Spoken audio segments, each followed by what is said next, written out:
We got the Undead Alliance here, and we're going to have Crypt Ghouls, so 3 of them with a Mortis Engine and 4 Vargeist, along with a Vampire Lord on top of a Zombie Dragon. For the Tomb Kings, looks like we're going to have Skeleton Warriors en masse, 5 of them to be precise. Nope, never mind, those are Tomb Guard. Yeah, so 4 Skeleton Warriors, 1 Tomb Guard. Got some Skeleton Chariots here. Got 2 Tomb Scorpions. These awesome units diving through the ground with their attack animations. Now, for the leadership, we're going to have a Necrotect and Archon the Black. Now, coming over here to the Dwarf and the Skaven, we've got a Poison Wind Mortar for the Skaven. Bing, bang, boom. We're also going to be looking at a Plague Priest, along with 2 Hell Pit Abominations. We're going to have an Eshin Sorcerer and Deathmaster Sniksh. We're also going to have Longbeards, 2 of them. We're going to have 2 Dwarf Warriors in the rear, and then we're also going to have the Norgrimleen's Ironbreakers. Aside from that, we have Thorgrim Grudgebearer, Felix, and Gotrek.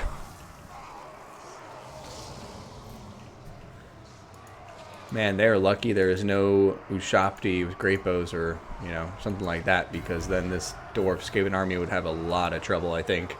But fortunately for them, no range units to speak of. And time to see what happens.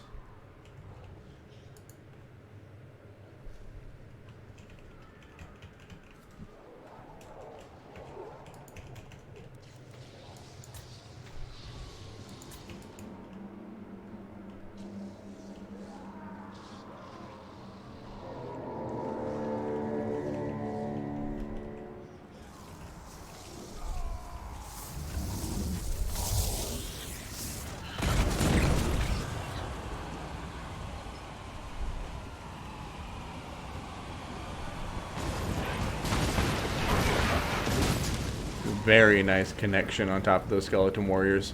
You can see they've only lost 1 model, but look at the health they've lost, guys. It's insanity. And they're still losing health for 10 seconds after they hit. Ooh, changing up the targets. I like that. Always a good idea to change up your targets. Spread that damage around. And it's time to see if the defensive geometry will hold up against these dwarfs. Or against these undead units. I mean, they clearly outnumber them rather significantly, about 2 to 1, if not a little bit more. But the mortars are kind of evening it up, and obviously Longbeards and Ironbreakers will completely outclass this infantry. I mean, really, you don't have to worry about anything. Tomb Guard will be able to put up a fight. Crypt Ghouls won't be able to get through their armor. And then, of course, you have the Chariot here, which is now doing some nice work on the charge into those undead infantry units. I'm not really sure why all the large units for the Undead Alliance are staying so far behind, as it doesn't appear there's any missiles they need to worry about. And over here, we are going to see the Plague Priest now pulling back into the safety of his lines, trying to avoid getting killed off by the Vampire Lord that looks like he was possibly looking for a snipe. But then I think once he saw Sniksh on the ground, he was like, nah, maybe not. Let's not do that.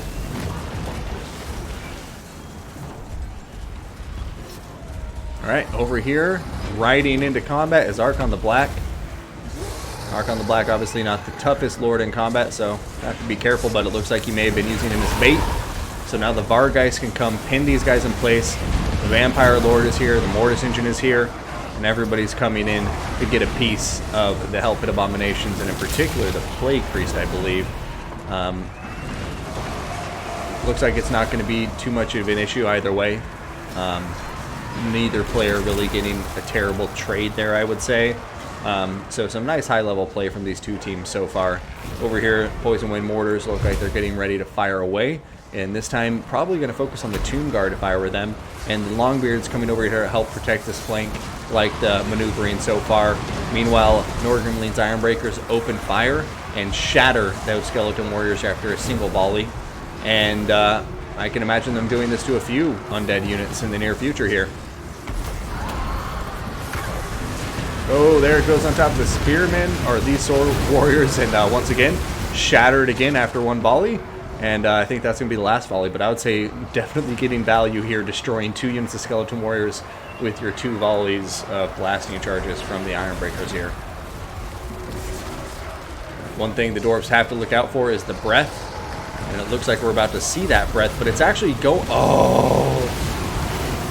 that's why I wouldn't have targeted the Plague Priest. His attack animations can really be good at dodging, as you just saw, and that breath, although it probably would have done a ton of damage on connection, was blocked for the most part because it happened during an attack animation for the Plague Priest. I would have loved to have seen that breath go down on the Ironbreakers personally.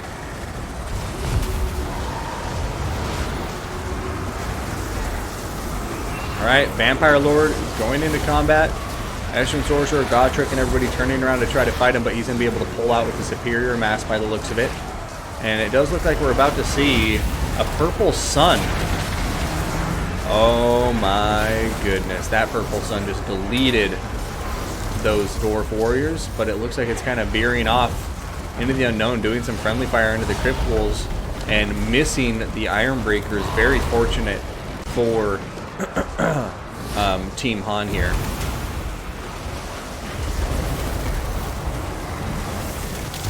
It's a monster blob fight! Man, that Plague Priest is taking a lot of damage. But meanwhile, the Helped Abominations on all the other leadership here are doing just fine. It's really just that Plague Priest. But there goes that breath. That time the breath does connect very, very well, and that Skaven Plague Priest is going to be taken down for the count. I don't see how he's going to come out of this alive with this Tomb Scorpion on top of him.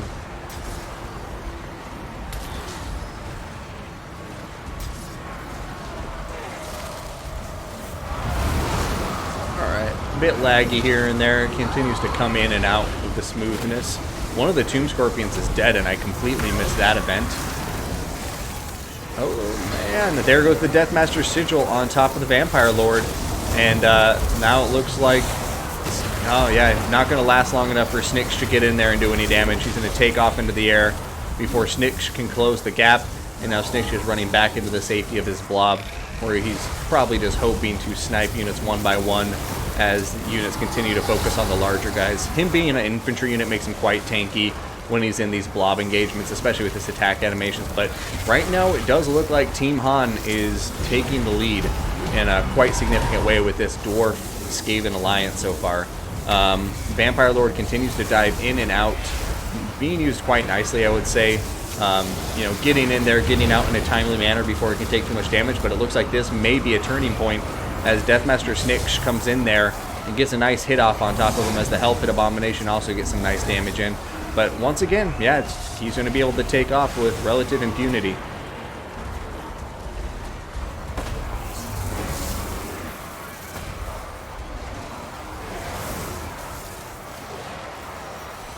Slow motion battles. I'm doing this on purpose, by the way, guys. It's clearly me flipping the slow motion switch in an effort to make this more cinematic and slow motion for you.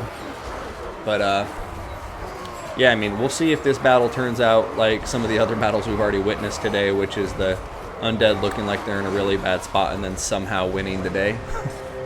This one does look a bit rougher than the other battles we've seen, though.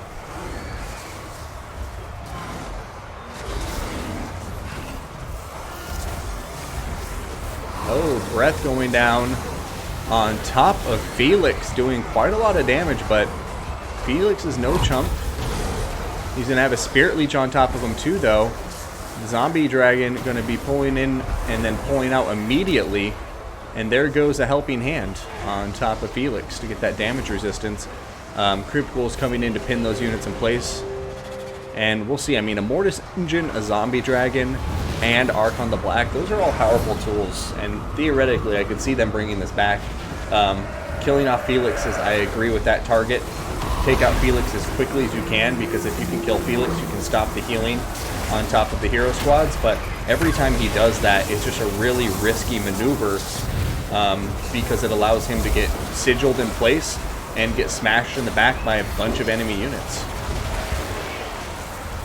Oh no, he's starting to start crumbling. He's at critical binding.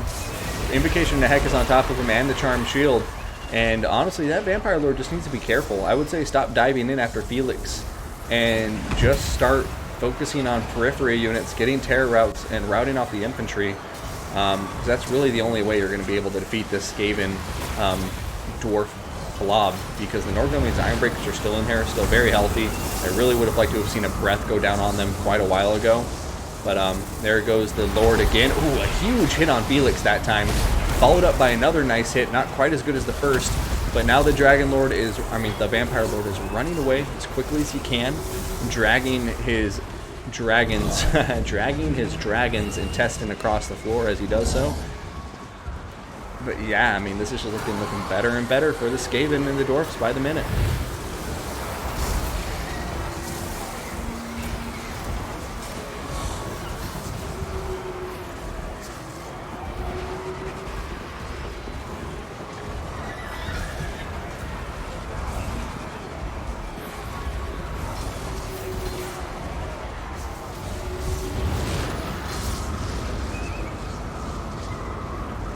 Still have the Necrotect, Archon, Vampire Lord, and the Mortis Engine. The Mortis Engine is doing that AoE damage over time, helping out so much, but oh my goodness, he's just hell-bent on killing Felix. But every single time, he takes a huge hit to the back, and look at that, he got staggered. In comes the Hellpit Abominations. Oh, he's gonna pop Deathmaster Sigil, and now he's stuck in place for now. It looks like that's going to be all she wrote, chat. I don't see the Undead winning this with the Vampire Dragon Lord crumbling right now. He's down on 650 HP. Going to pop an Invocation of the Heck. Oh no, he's crumbling, so he doesn't get to cast it.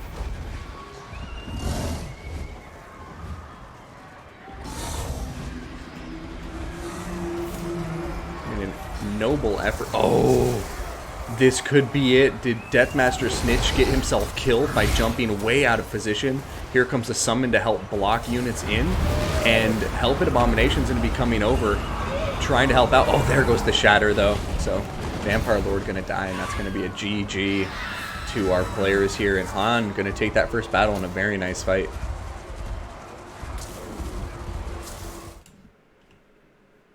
Oh my god, what's behind me? What are you? I know you're happy because the Skaven won. You love your rally. You do.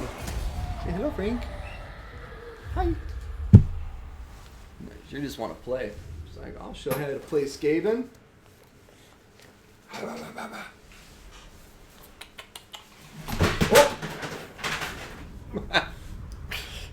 I need to stop connecting this to myself. Whoops. Come on, Frankie.